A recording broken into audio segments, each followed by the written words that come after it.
Good evening, Commissioners, Mayor. Can you hear me? Not very good. My name is Aaron Nichols. I farm just over on Jackson Quarry Road, at 10850 Northwest Jackson Quarry Road. I guess that makes me a distant neighbor of North Plains, but I can see North Plains from both where I work and where I live. I live next door to my farm. So I don't feel like a distant neighbor. I feel like I'm someone who is very much affected by what happens here in North Plains. Not that I'm very fine. I want to urge you again to just pause the passage of this expansion and allow for more input from affected parties like me, people in the city, from experts, a chance to engage in the process and give the discussion really important life and city changing and business changing demands. My previous testimony, I detailed the danger of farmland and farm communities, the lack of consideration of many statewide planning goals, the lack of expert testimony, and a clear lack of engagement with citizens inside and outside North Plains around this process. It seems to me that a political decision was made to grow the town, not on the merits of growth, but to enact it before North Plains becomes a part of Neff Growth or before Hillsborough gets the land first. I fear that the determination to see this plan enacted led to an end seeking rather than an evidence seeking of growth.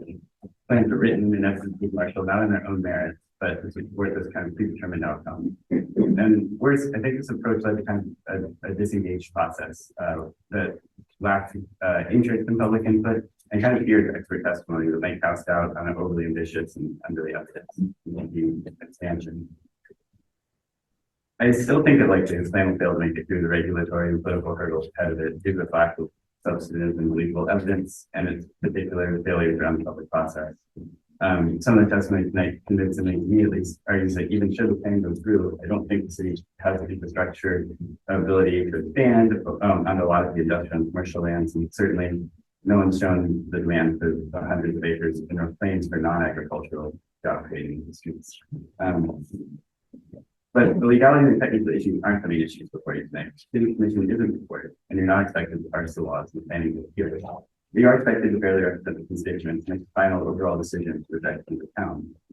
As others mentioned their testimony, it clearly stated in state law, you are not required to expand the city. You are absolutely not required to expand the maximum of employment opportunity analysis. These are political decisions, and they should be made with an eye for making the most informed decision on behalf of the city. While it's good to hear the opinion of the city staff and their concerns should not override the concerns of the affected citizens, and certainly shouldn't replace them with fact-finding and public engagement that makes a great UGE process.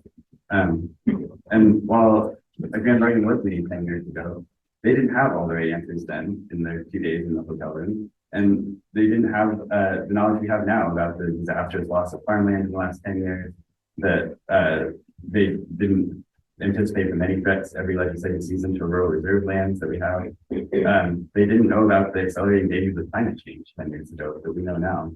I don't think that the Andy Dyke of 10 years ago should make the decision for North Plains now. I think that's a chance for you guys to make the decision. I think that's what I'm trying to get. Should this decision go through tonight, it won't be carried by the fact, expert opinion, or fair process. It'll be confirming a decision made for inter and intra-city political reasons before the process even started. It'll shut out citizens of the city and those nearby have legitimate concerns and could help make a better process, a better plan. I ask you to consider whether the facts have been fully collected and fairly presented to you. Whether you feel like the city listed Facebook posts and web pages like the public process looks like. If it engaged people who don't want to engage the process, if it reached out to people who aren't following the Facebook page. It is unlikely that any of us will ever again take part in the process that will so drastically change the city. Is this the process that we want to set as an example? Is this a process we can defend not only to your constituents today, but to our children and our grandchildren as the result of our wistful and hasty thinking? I think not. I know we can do better, and I ask you to engage so we can all make a better process and a better plan for you. Thank you again for your time. Thank you. Up next, I have Fawn Rosie and Ken Hayes.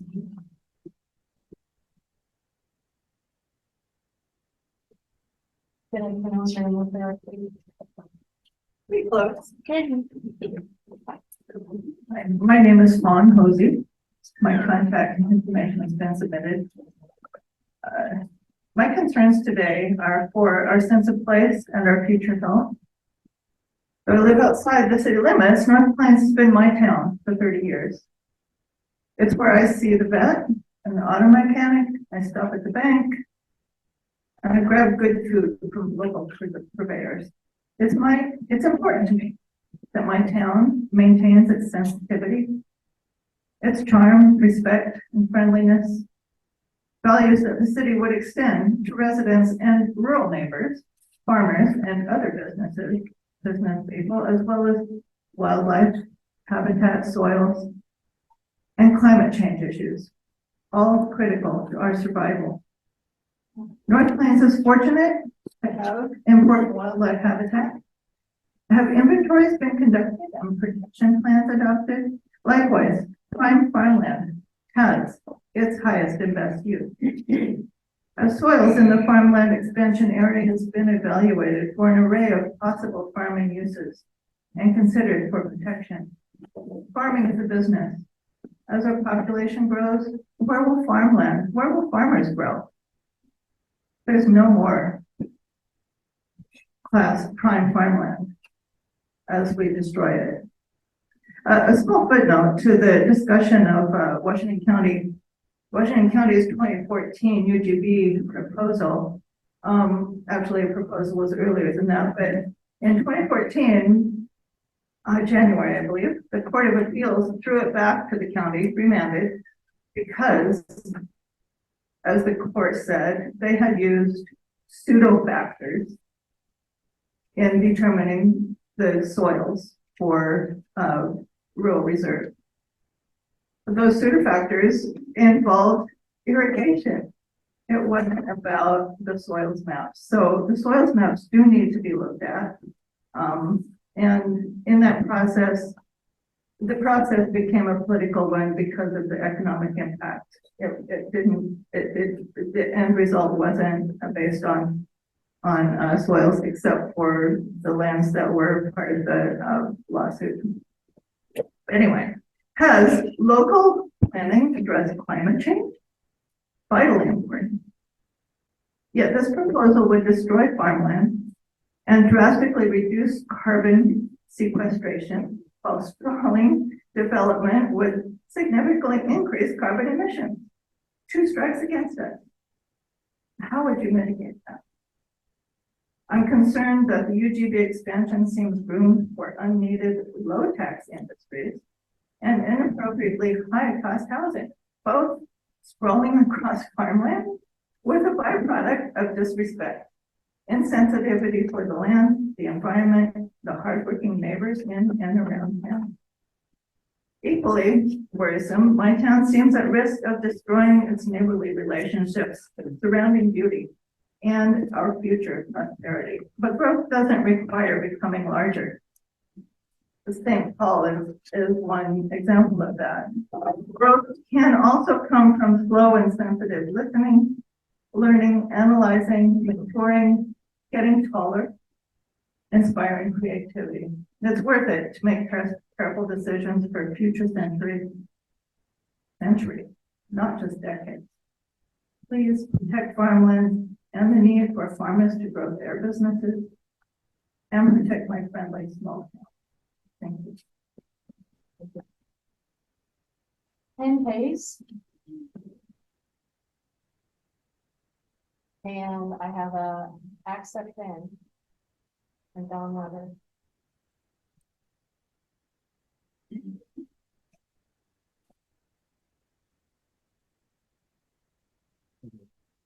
Is there anyone else in the room that would like to speak either for, be a proponent, opponent, or result?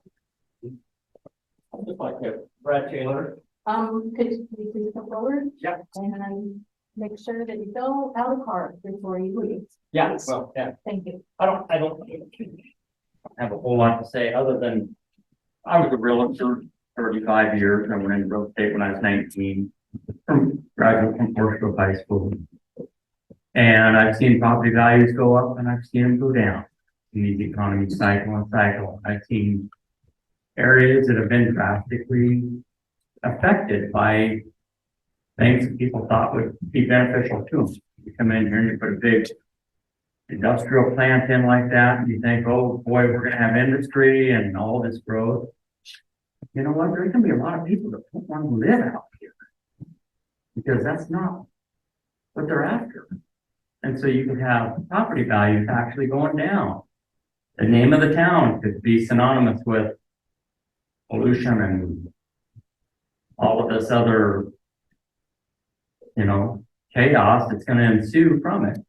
That's why it needs to be considered sincerely and, make sure all alternatives are looked at, because it's not like locked up that, oh man, we're gonna grow, our property values are gonna grow and taxes are gonna grow. It could have an adverse effect. You need to consider that. I know that I wouldn't personally live here or move into this town if I were looking for property, if I didn't already live here and I saw that proposed or going in. Why would I want to live next to that smokestack? So just something I didn't hear anybody talk about, but it's not all growth is good growth. Thank you.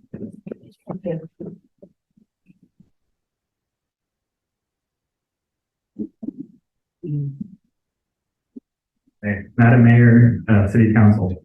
My name is Sam Diaz, Executive Director for 1000 Friends of Oregon. In this job, a lot of people who may seem different than me in places that are different than where I live, but there's a lot of common elements, a lot of common ground that I find in this job. And it's visions like this that I hear tonight that truly unite Oregonians. It sounds like I want to live in a place where I can safely walk my kids to school, and we'll run into their teacher on the way because they can afford to live in the same neighborhood. Whereas I work in a strong, diversified economy where businesses care about us, they don't threaten us, they don't hold us hostage, they support us through and through. We're dedicating a lot of oxygen about the acres and the location of these acres, but a strong urban growth boundary expansion process encourages us all to talk about the outcomes. The two focuses on those outcomes, one on housing and one on jobs.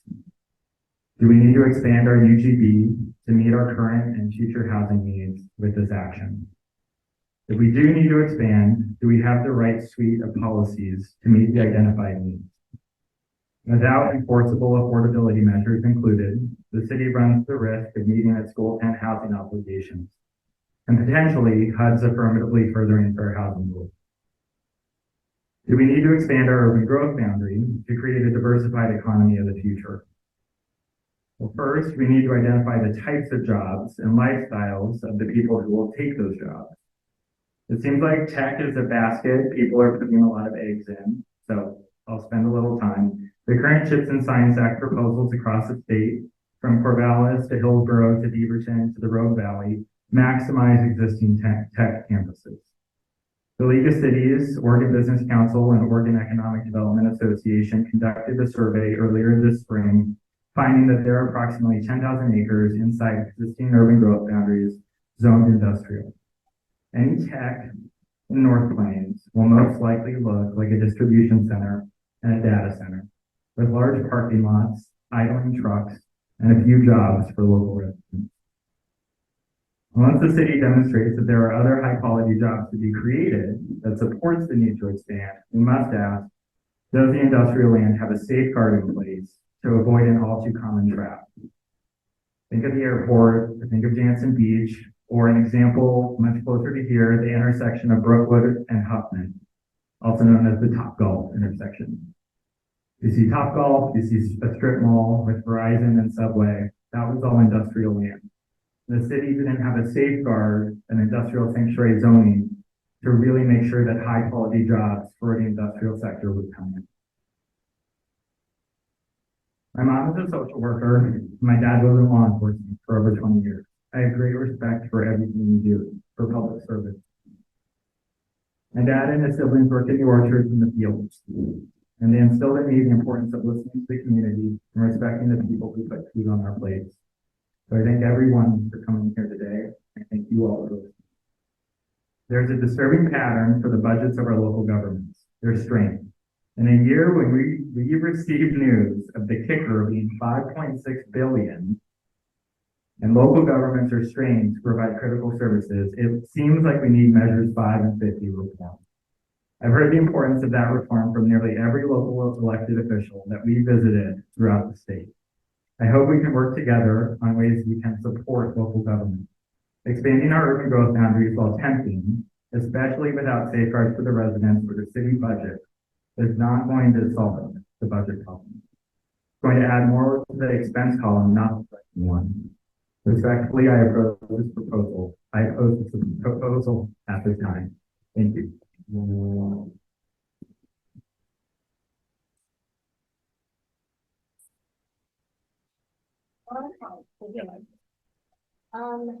Any other person in the room wishing to speak?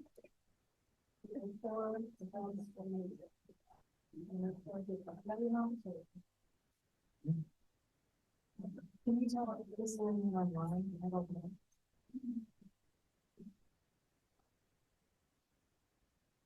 If you're online, we're starting to talk about the room.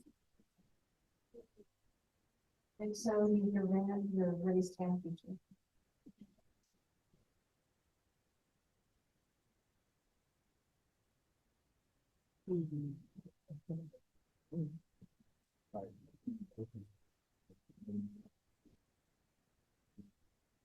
Okay, anyone else in the room?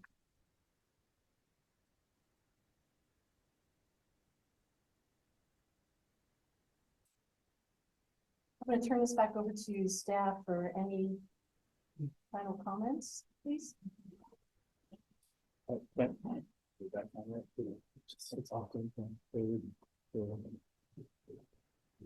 Thank you, Madam Mayor, members of the council. This is Chris Crane, the city attorney. There's just 3 things I wanted to touch on real briefly.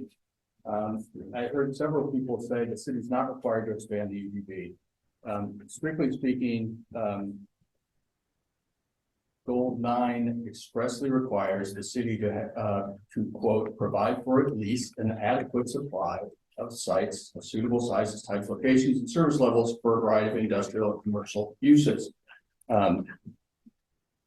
within the 20-year planning period. So where there is a need shown in the record for additional lands for a variety of industrial and commercial uses, the city has a legal obligation to provide that land. Goal 14 provides the same thing for housing. So you don't get to just decide to expand a UGB or not expand a UGB or contract a UGB because you want to or because you don't want to. There are laws that have to be followed. Goal 9 is the one for industrial and commercial lands that are addressed in the EOA, which is now an acknowledged part of your comprehensive plan. It is no longer subject to review. And it shows a need for additional land. And now the housing needs analysis, it shows a need for additional land. And the state planning laws do require you to address that and provide the necessary lands.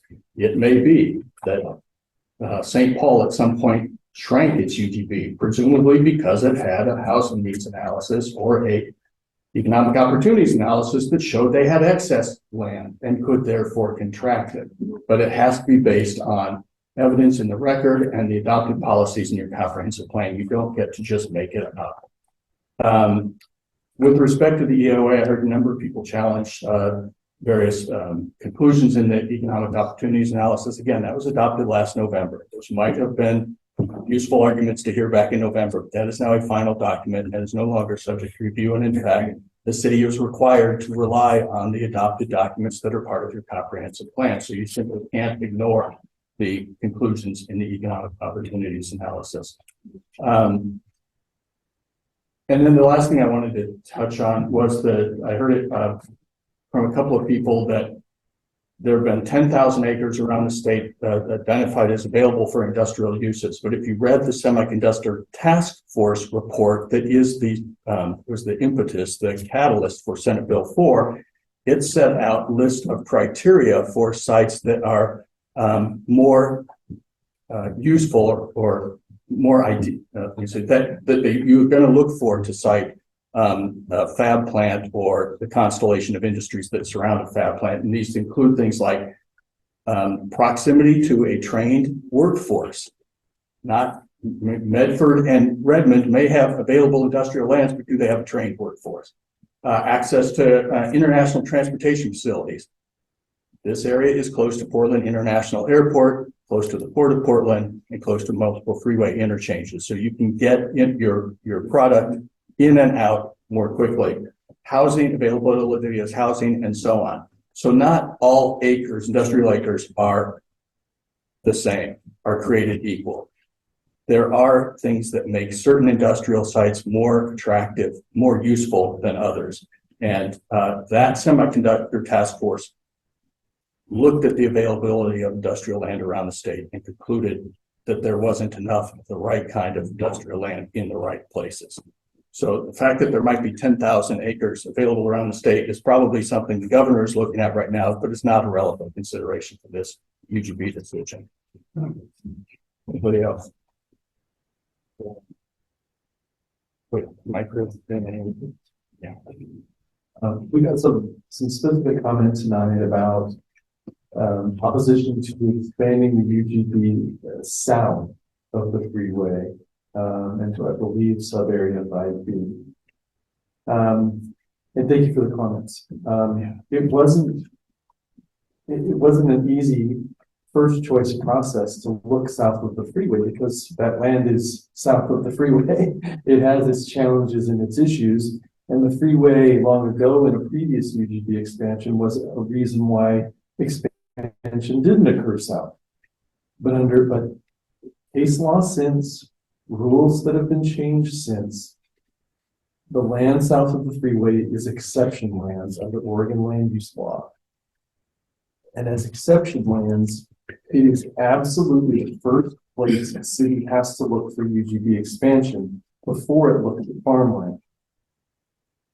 And the sub-area 5B, the one that was referenced, we couldn't eliminate it under state criteria from UGB expansion. We could air acres. There are covenants in place with the properties and the airstrip.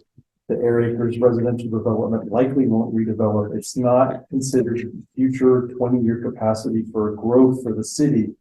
So air acres residential area could be excluded. But the area that was brought up in comment tonight, unfortunately, couldn't be. Now, having said that, even though an urban growth boundary might expand south of the freeway to include that area, that doesn't force the property owner to annex and develop. Property owners don't have to annex into the city. They don't, even though they're in the UGB. They have that choice. This land just draws the outer boundary of where property owners have the choice to annex it. Okay.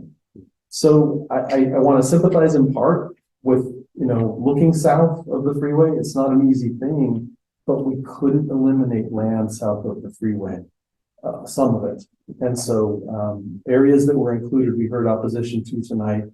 Unfortunately, we couldn't exclude that area.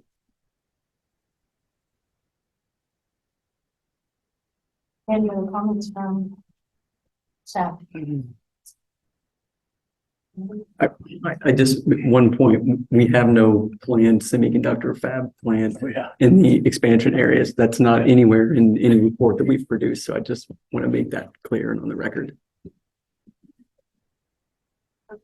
And go ahead. I think the point that I would just remind from the presentation, I heard a lot about infrastructure and the cost of that and where things will happen. And so just a reminder that that's the next phase of the process. So right now we determine the line based on the need, based on some assumptions being made about how much land, housing and employment land will take. And then we go into that next concept planning phase funded by the state, where then we look at that and update all of our plans, our transportation plan, our water plan, and determine those types of things. So I agree with everyone who said we don't have the plans for the infrastructure, and we don't know where the roads are going to go and where exactly employment land and houses are going to be, because that's not this phase. So just a reminder of that. Thank you for that, Emily. Anyone else? Thanks, Stefan. City Council, any questions for staff? Wait, Am I on? Yeah. Am I on? You good? Listening to all the comments, there's 800 acres. I know it's a big chunk. Could it be made smaller? Do we have to do 800 acres at once? Or do 100? Or I'm just asking the question. I know we went through all the process, but, there's a lot of comments on here tonight, I'm asking that question. I feel like I'm gonna go first. There might be more to add here. We talked about this as a team just today and, you know, there's a lot of reasons to go for the full 800 acre stay, which includes giving the city some certainty with their planning process over the next 20 years. So if you say go for 100 acres right now, that may be your next 3 years, but you should be planning your next 3 years right now. You should be planning your next 5 years and 10 years if you're making infrastructure plans and transportation system plan updates and really giving some certainty to landowners and neighbors of how the city is going to grow. I mean, I think the first step was made with that when undesignated lands were left around the city, but now we're taking it to that next step and saying, for the next 20 years, we want to give certainty. This is what we want to do, and we want to invest in the planning and in the good decision-making that can bring the city where it needs to go. I would love to see your city not have to invest in another EOA and HA in the next 3 to 5 years. I'd love to see that last 10 years, but you have to put in the planning for the full process for that to be a reality. And so it's, you know, to me, it's good planning to think through the next 20 years. In fact, when we started this process and we had some conversations with the PAC about the 40-year plan, you know, is this whole undesignated land, is that North Plains 40 years? Maybe. We didn't go there because that's a little beyond what the planning process is, but it's not out of the realm. Yeah, my meeting before this was Scappoose 50-year plan. You know, we need to be thinking as a community and as neighbors, where are we going? How long can we look into the future so that we can make valid decisions? And I think going for 5 years doesn't get you there when you're investing in infrastructure planning and how you're going to grow. Thank you. I have more for later. Councilor Page. What's to stop or slow down the speed of the developments? What do the UGB next step is to apply to become part of North Plains and pay a fee? What's to slow it down from having some of the farmers on the east side quickly sell out or become partners with the housing development like Lennar or some other one? And then we have a bunch of houses being rushed into the fray. And things like having a fence height isn't figured out yet. We have to spend a lot of energy on that. What kind of measures do we have to actually slow that process down before our small staff here is overwhelmed by some professional developers? Councilor Page, thank you for the question. I think the easiest answer to that is that the next step of this is the comprehensive plan process and figuring out the uses and the zoning and all of the policies and the infrastructure planning that we have to do. That's all the next step. And implementing all of that, proper policies and zoning and such, that's all in the next step. And then that has to be done before property owners can even consider annexation into the city to kind of begin the development process that you also mentioned. So we're looking at a multi-step process, and our comprehensive plan process that comes next is a gigantic part of getting at what I'm hearing are concerns about that. So what I'm hearing is that there's a process involved, and there is no way to do it in the round of that process. We're up against the timeline. Like, sorry, you had 120 days to do this, and now it's too bad, so sad. Developers can do what they want. That's correct? Councilor Page, that's correct. I mean, the first decision would be, first of all, the property owner has to decide whether they want to annex. And if you don't want to annex, you don't have to, but if they do want to annex, they have to apply to the city. And the city does not have to approve that application. Even if you do, the property will retain its county zoning until the city then, in a separate subsequent decision, rezones the property consistent with your comprehensive plan. So there are a series of steps that have to happen, many of which are within the city's control before any of their property would develop. The ones that are out of control, are they time-based? So the ones that are out of control are, and this is under, sorry to get into the weeds here, but that's where I live. That's regular. ORS 227.178, 120-day rule applies to a decision for a permanent limited land use decision or zone change. Any other application, for example, an annexation application, is not subject to the 120-day rule. A comprehensive plan amendment, not subject to the 120-day rule. So until they come in with an actual development application, those timelines don't apply. May I just add to that, Councilor Page? I just pulled up the annexation requirements for the city of North Bay from your development code. So in order to propose an annexation, a property has to be in the city's urban growth boundary, has to be contiguous to the existing city limits or separated by only a public right of way, stream, bay, lake, or other body of water. And a right of way that is not within the urban growth boundary may be annexed for road reconstruction or modification, which you've seen recently.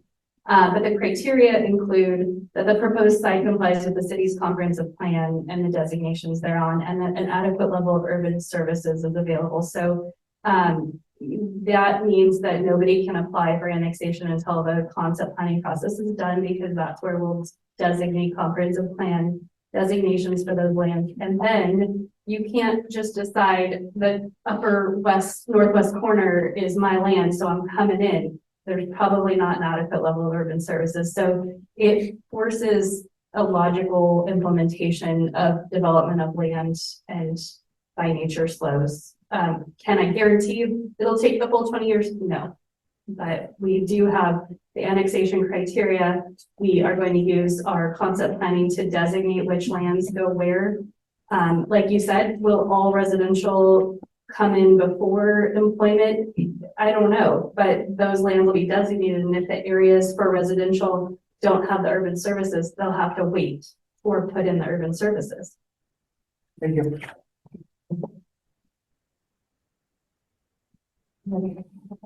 Councilor Cleveland and then Councilor Smith. For the sake of time, I will keep mine quick, but just staff, I know in some of our previous packets, we have reviewed soil quality, and I know that's part of the criteria as well for this finding. And just hearing from the testimony tonight, I just want to confirm or deny that those soil studies that were conducted and presented to us in a previous packet were DLCD approved soil studies.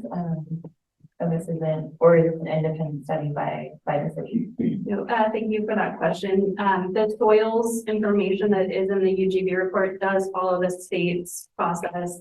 The state doesn't have a clear process, so we asked for the process. We were given some guidelines. We followed that and got a general, yep, that works for us.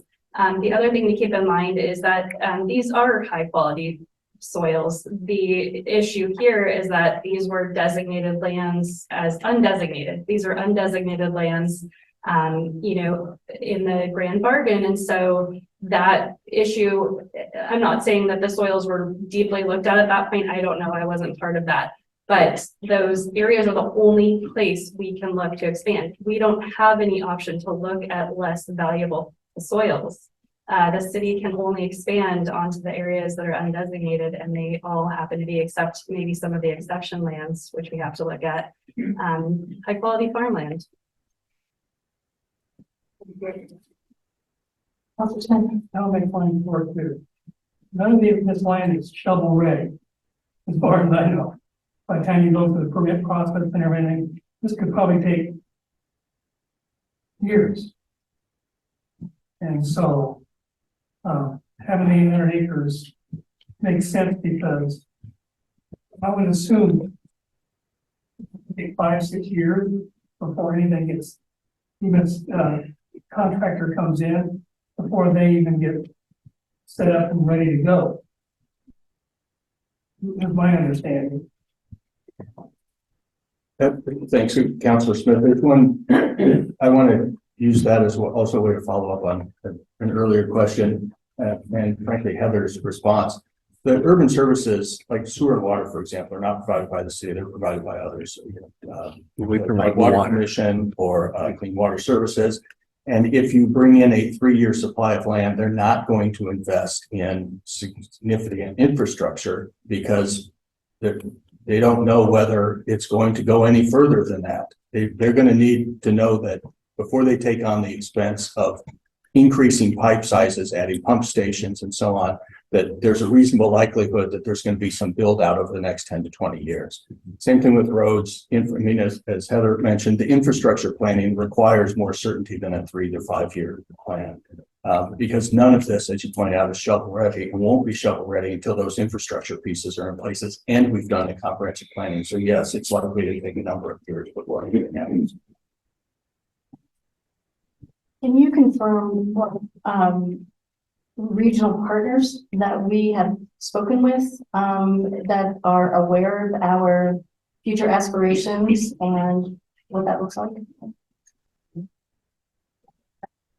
Mayor, yes, so on the infrastructure utility side, Portland General Electric, primary electrical provider, the Joint Water Commission, as managed by City of Hillsborough, Walton Valley Water District, both of those water providers are aware and have been discussing things with us. Clean Water Services, the nearly countywide wastewater sewer service provider, is aware and working with our plans.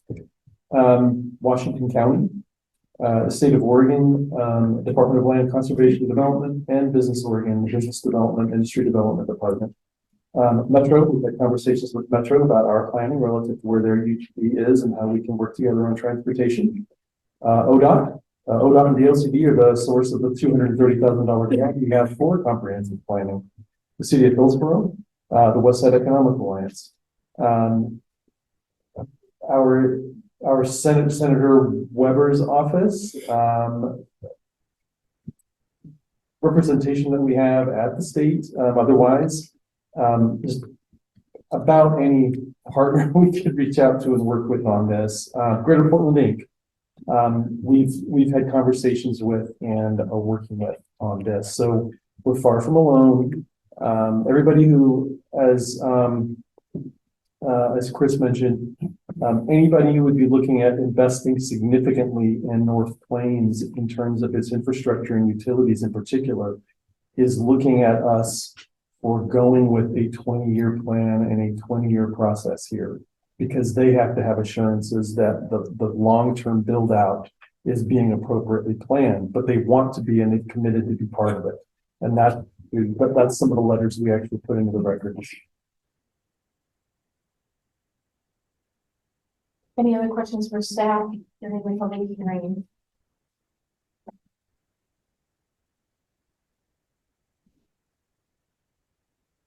Okay, with that, I will go ahead and close the public hearing at 10:21 p.m.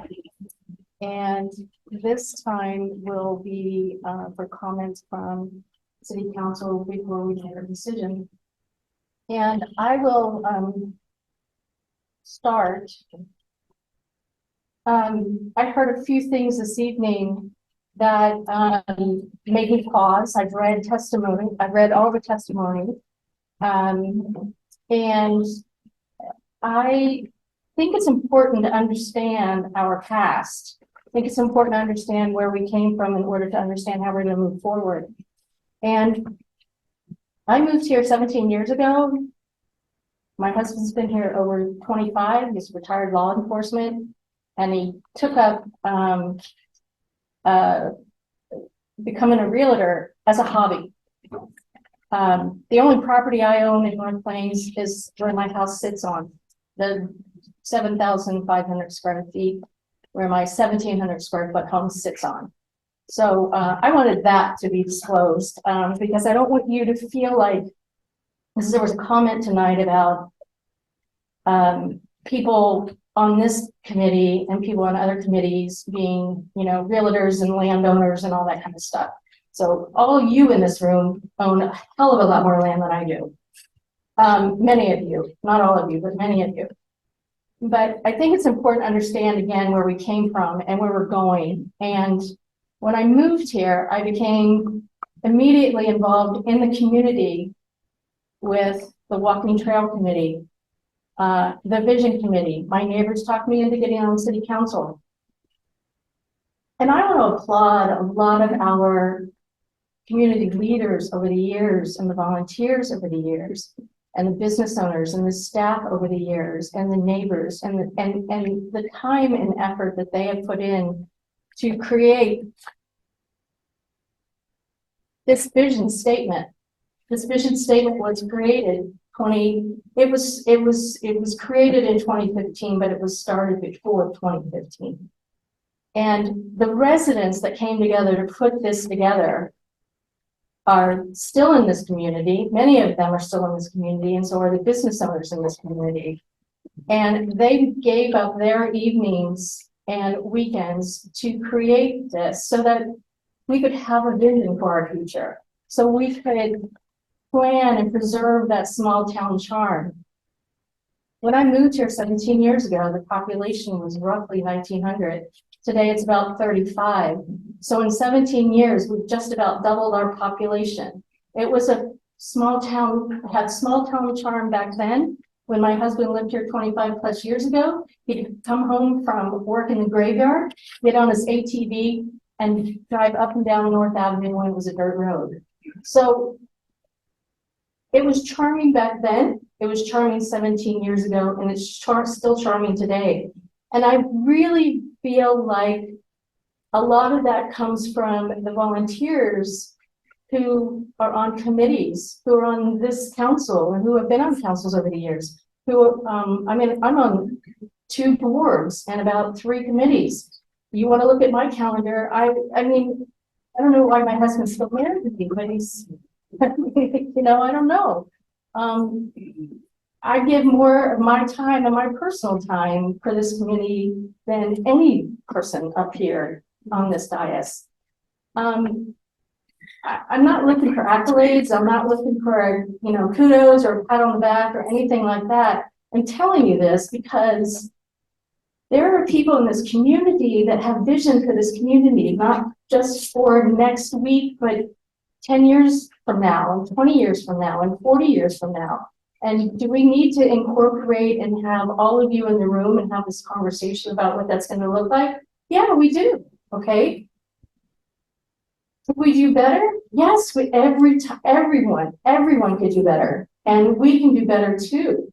But I really believe that this group, this body, and other bodies who have spent blood, sweat, and tears on things like this, the comprehensive plan, the EOA, the HNA, the Parks Master Plan. I mean, I can go on and on and on. I'm proud of the work that those folks have done, and I will stand next to them because they're my teammates. And I want them to understand and also to ensure that we take the time and have that opportunity to make sure that we continue to preserve North Plains and have that small town charm. Like I said, it was that way 17 years ago. It's that way today.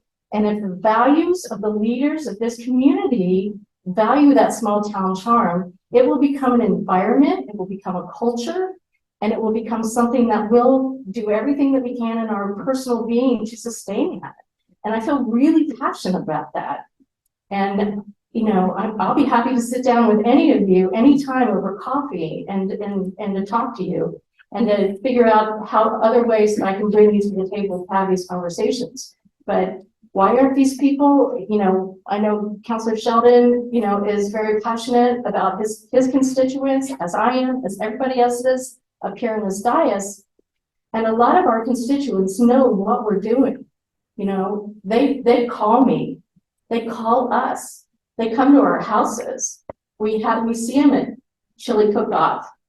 We see them at ice cream socials. We see them at 4th of July. We have an event just about every month where we tap into our community and we touch them and we talk to them and we hear them. So I'll shut up and let somebody else have the mic, but I feel really strong and passionate about that we are doing the right thing. I mean, I live by 3 principles in my house, and that's do your best, do the right thing, and treat others the way you want to be treated. And if I'm not being held to those standards, I mean, call me out, but I feel like I'm doing the right thing with what I have for my community. Let someone else do it.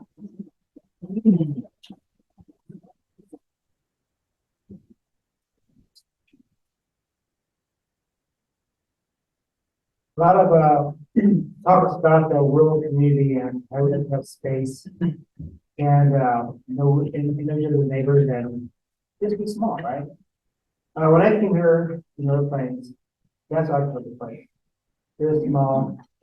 I felt a bit of that. I have my daughter, and now it's go outside and play. It's have fun. I know your neighbors, I know everybody around. It's nice. Traffic's nice. There's a law passed, which allowed property from the UGB just to become, annexed into the city just by paying a fee. So then I realized the city's going to grow big and fast as we have it. So that's why I was on planning commission then, and then I became city council. And I realized that growing up, the population of the earth was 3 billion people. Oh, wow, it's a lot of people. Oh yeah, but a little while ago it's 1 billion. Wow, look at that. Somebody said a stat that is more people alive today than have ever lived on the planet Earth. And those people have babies. What is going to happen? The way we have to do it is by measured response and try to figure out how we're going to do it. None of us have a crystal ball. If we did, I'd be rich and I wouldn't be here. Yeah, probably, but watching on TV or something. None of us know what's going to happen. We have some ideas. We have some rational thoughts. And if you try to put together rules of how things can grow, and it's going to happen. We have to figure out how we're going to supply people's needs in a measured way, or makes more sense. That's what we do. And there is large farms around here, great land. Unfortunately, we can't expand it to be maybe make it a skyscraper and just have one nice little skyscraper, but that's how we're doing it. We have to expand into the area we have a lot of this. And in time, when that is a mistake and we say, oh no, what are we gonna do? Then the laws will change and we'll try to adjust our sales at that point. But right now, we are expanding. In the is the easiest place to live. And I work for this large evil company in town. I've been working there for a very long time because when I was younger, I was law enforcement, and I realized I don't want to be around bad guys all day. I want to be around the smartest people in the world. And these guys are going to build stuff to make the human race smarter. We're going to do more things with less because we're going to share our knowledge. You have computers that can do more processing than human minds can ever do. So that's why I would work over there. And this is the big villain in the room right now, Intel. However, it wasn't Intel, it'd be something else. People are going to be alive and going to be working on something. So, a lot of my employees that I'm a manager now, have to struggle to find out what they're going to do. And it's tough. There's not a lot of housing. They're living in apartments, sometimes with like roommates. And it's tough. Nobody wants to do that. When I was younger, I had to do that. And I didn't want to, but I had to. Right? You need more housing. You need places for people to live. You need industry. The city cannot be a vendor community. What's wrong with that? The problem what's wrong with that is there's not enough income to pay for the services. So you need to have businesses here as well. So we got to strike balance. And that's where doing it the right way and block that out comes in. That's what's going on.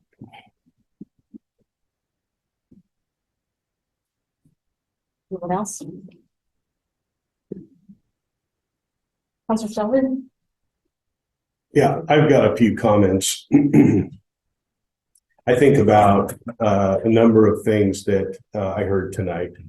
Some of them I object to, some of them I have some sympathy for. But I wrote down a few words of what I reflected on when I made my notes from some of the comments, both in favor and in opposition to this.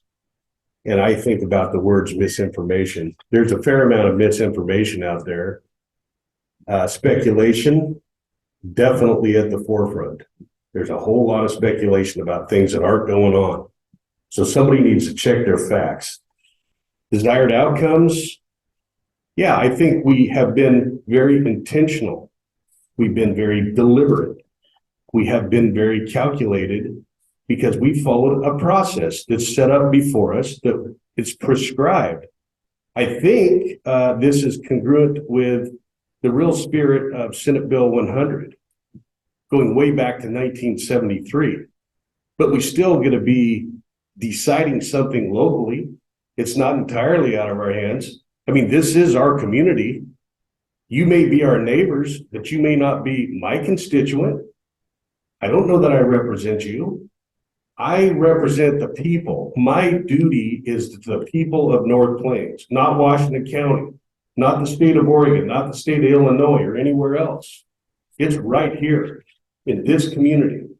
And I think this expansion serves their best public interest. I think we have done a very thoughtful and balanced job of making this a reliable 20-year plan. This is not what's going to happen in 3 years. There's a lot of passion about that. But, you know, we don't have any idea what the economy is going to hold. We don't know what land values are going to do, whether they go up or down. Interest rates are pretty much a sore subject when it comes to development.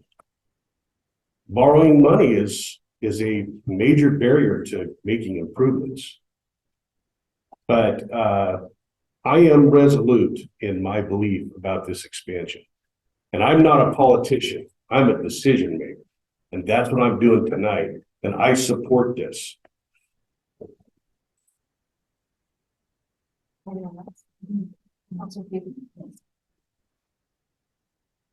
It's hard to follow some of these speeches here, but I want to be succinct for the sake of time for tonight. But I want to say thank you to each and every one of you in this room, from constituents to neighbors to staff. Just thank you, because I know countless hours, the energy and passion that is in this room, and you're either on one side or the other, and it's the role of this board tonight to draw a line in the sand and take a stance. And it is not an easy decision. I empathize with the thought of someone's livelihood. And I also empathize with the thought of determining the destiny for future generations to come. And that being said, I think we've all expressed our opinion. I don't want to add a lot of emotion to this.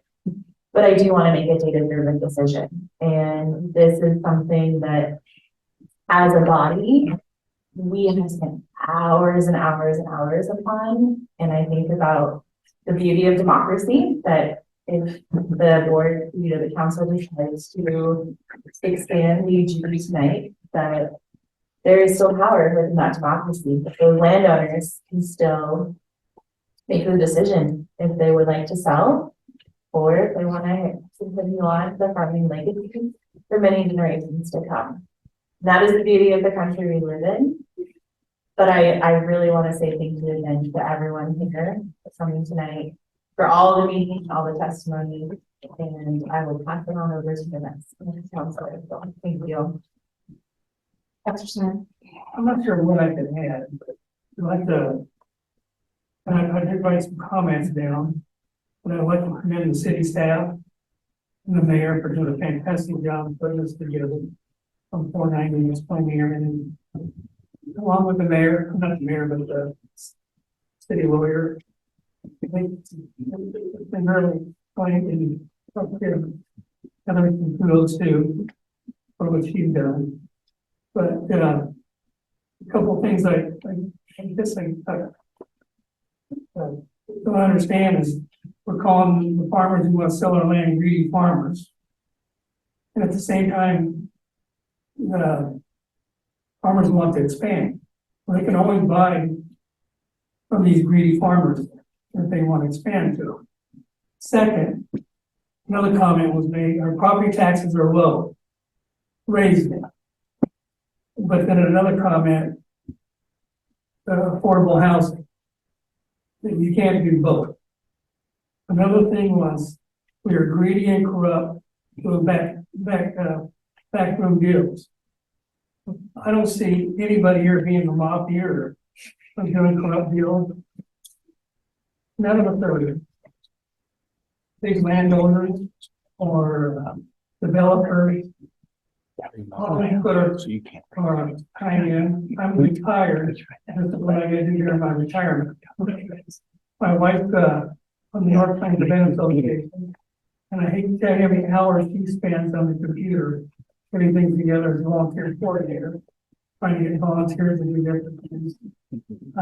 The hours that are put into this. And as the mayor said, this is a full-time job. And she makes nothing. So, you gotta commend her on that and then her committee she's on. And working with the state government, county government. It's not an appreciated job that she should get appreciated for. There's a lot of counselors here that have families. And put time in and being retired. I've got to look at my schedule before I go play sometimes. Pretty much said it all. I want to echo Councilor Payton's sentiment that she said. I just want to thank everyone that came tonight, proponent or opponent. I've been on this council for many years, and just seeing everyone here, whether they're in favor or not of this expansion, has really just shown me that we have a common love for North Plains, and that's just really great to see. Invigorating to me. All the time that we have spent on this, it's actually been many years, unlike others have kind of mentioned. So a lot of blood, sweat, and tears have gone into this with staff, council, other boards, and commissioners. So I just want to echo the sentiment of thank you for everyone's hard work. Thank you for showing up today, your testimony, and we'll see what the future holds. Why always have to be last? Yeah, I also want to thank everybody that came out tonight. And a couple comments were made by people out there that I know that are working in the farming community for the last 50 years. And I know the struggles that you're up against, and it's a commendable occupation to be a farmer. Let me tell you, you provide the food that we eat, and God forbid if you farmers go away. Anyway, I'm lived here 50 years, and it's been a nice little community. And I know growth is inevitable. It's happening all throughout the county. It is being stopped by small groups like you. I don't see anybody else stopping that, but it's nice to see you here with your opposition. Like you said, there's no residents here, but everybody from within the county is here, so that's great to see a lot of friendly faces. I'm for it. They came here when the town was small in 1973. And I'd like to say I leave it that way when I leave this earth, that it will still be small. And I think it will be. I haven't had that many years left. But anyway, my granddaughter says, if you vote for this tonight, I'm gonna have to change my last name. So what position to be in? I know it'll get done. If I might be a dissenting vote, it's still gonna go forward. I don't think I'm probably the only one that I don't like some of the houses being built to the north here. I don't like them at all. it wasn't my perception of what North Plains looked like. When I lived in Old Town, I was hoping it would be somewhat similar to that, but it's not. It's complete opposite. And they're small and they're expensive, and my granddaughter and son-in-law, they can't afford them. Period. That's why they're living with me. I mean, it's terrible. I mean, you know, you gotta make a big salary like Rick said. It's huge. And it can't go on like that, in my opinion. That's the political thought that I have, that these houses can't double and be over $1 million in the next 5 or 10 years. It can't be. But anyway, I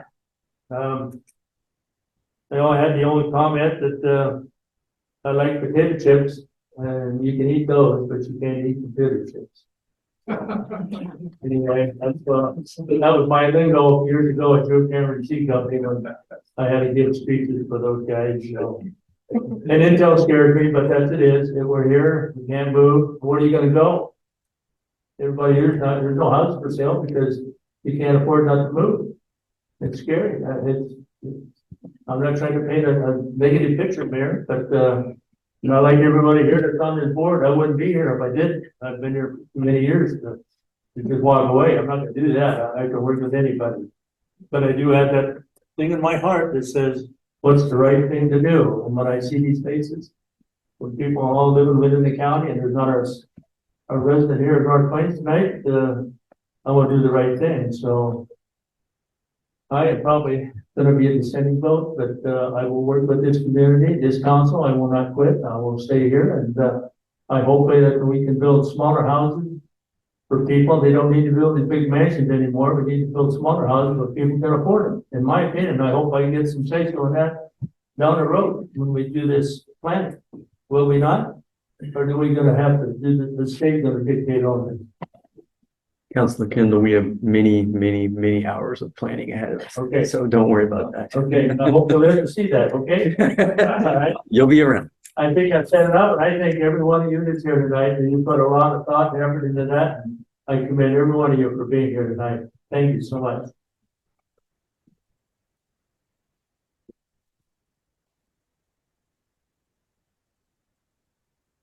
Wait, what is the motion of the council? I'm going to recommend that based on the evidence and testimony in the record, that I move we do a first reading of ordinance 490, amending the city comprehensive plan by title only. No, All right, we have a motion on the table by Councilor Sheldon, seconded by Councilor Page. Any discussion? I want to thank staff for the many hours of consultation, work, and everything that you put into all of this. It's very, very much appreciated. I know it's a late night, everyone wants to go, but I know we have a lot more work ahead of us, but thank you very much. Also, thank you to everybody in the room. No matter what side you're on, I think we need to find a way to bridge the gap and work together. And I think that we can and will do that. So again, thank you everybody for your testimony and for being here with us and spending your evening with us. I'll call a question. We have a first and a second.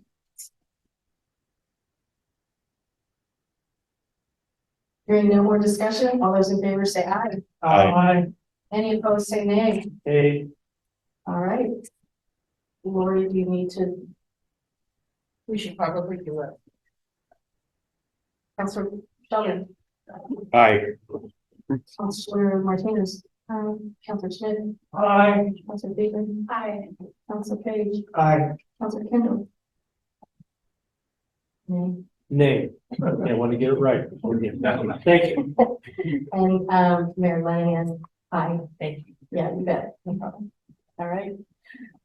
So first reading by title only. Ordinance number 490 is an ordinance of the City Council of the City of North Plains, Oregon, amending the earlier boundary and approving the associated comprehensive plan text amendments.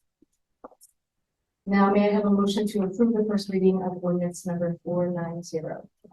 I move we approve the first reading of ordinance 490. And first by Councilor Sheldon, seconded by Councilor Smith. Any discussion? Hearing none, all those in favor say aye. Aye. Any opposed say nay. Hey, All right, the ayes have it, motion carried. So, Councilor Sheldon, your position, Aye. Councilor Martinez, Councilor Smith, Aye. Councilor Payton, Councilor Fade, Councilor Kendall, Hey. Mayor Lanahan, aye. All right, thank you very much. I'm going to release a few more minutes. So, thank you, everybody. Have a good night. Safe trip home.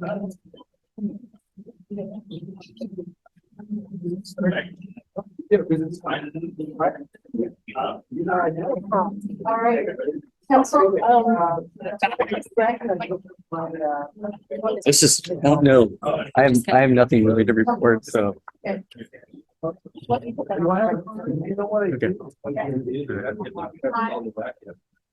Oh.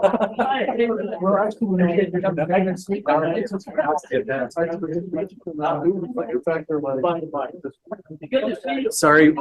Sorry, we almost gave you a heart attack. we're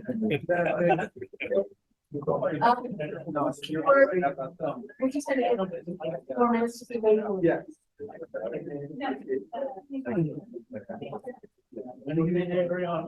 Oh, yeah. I just got out of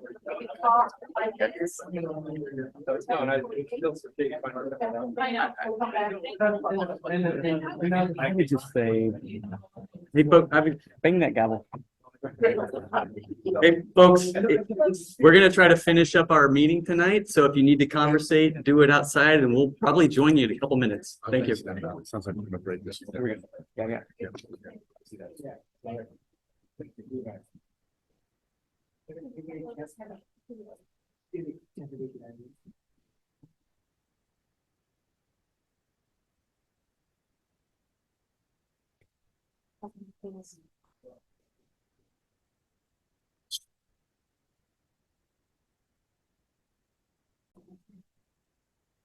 All right, thanks. We're going to go ahead and go to the city manager's report. If you have any questions for Andy, please see him tomorrow. I do just want to say, thanks to these staff for presenting, but thank you to Lori for all the coordination effort and Steve here. So as you saw, a lot of testimony, a lot of stuff rolling in, and Lori kept her cool and helped keep this meeting moving along. Cool for her, but I just want to give Lori some kudos. You know what that gray hair is? Oh, strike that from the record. At 10:50. Got up, okay. I got up.